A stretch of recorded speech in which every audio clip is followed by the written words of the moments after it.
Right, Garrett Johnson here with Ludvig Aberg, and man, this is really an interesting time of the year for you. You've never played a major championship. You've already got a Ryder Cup under your belt, but how do you look forward to Augusta National and what you have ahead?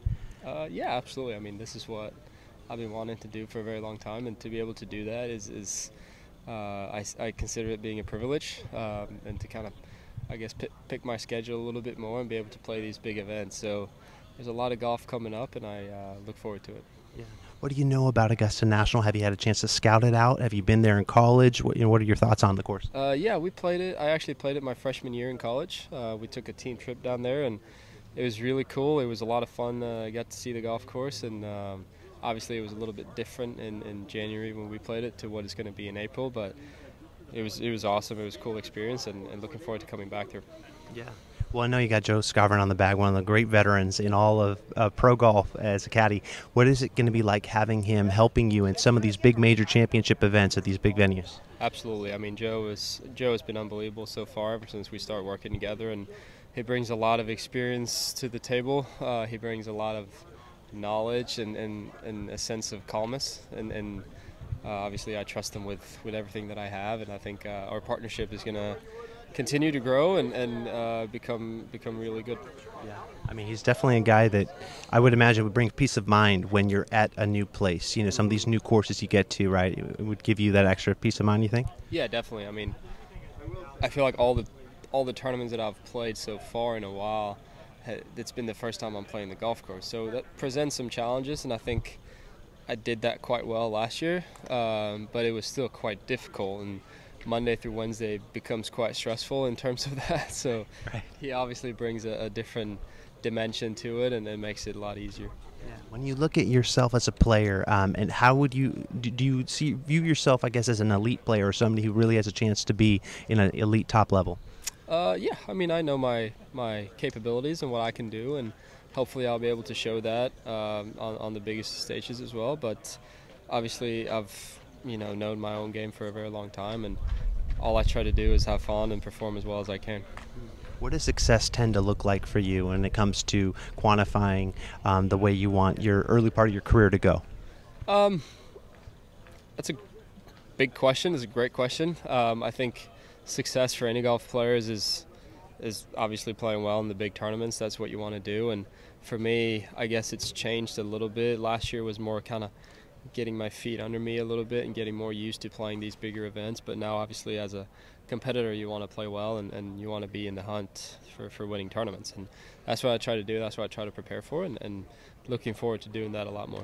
Yeah. Speaking of being in the hunt, how hungry are you for that second breakthrough in the U.S.?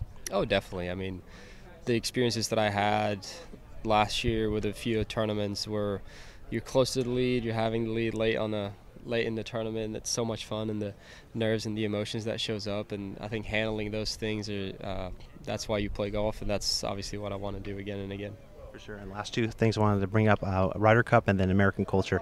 The Ryder Cup overall, like what kind of takeaways do you have and pride do you have from that week? I know you were right there on 16 when Tommy, who's over here now, made that putt. I mean, how special was all that? It was awesome. It was a really cool experience for me to get to know those guys a lot more, and to be in that environment. And usually say if you can handle the Ryder Cup pressure, you can handle most things, and if you can play under those kind of circumstances, and I felt like I took a lot with me from that week, and I felt like I handled it quite well.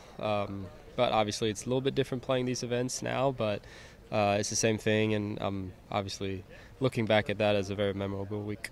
Is it nice to be in a team room like that? Ryder Cup Europe is one of the great teams in all the professional sports, so I'd imagine the team room is pretty cool, huh? Oh, definitely. I mean, you got the players, the capabilities and the success that they've had over such a long time, and to be next to that and speak to them and understand that what they're doing is quite amazing. I just try to learn from that and try to improve myself.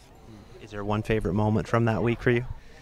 It's so difficult to pick out one specific moment. I think there's a lot, everything from the practice rounds together, and then obviously the first couple matches was a lot of fun playing with Victor, and we had some good matches as well. So it was cool. Overall, a week that I'll never forget. Yeah. And then just lastly, American culture. I know that it's taking you a little bit of time to understand the rules of American football. The NFL, you mentioned on Gravy and the Sleeves.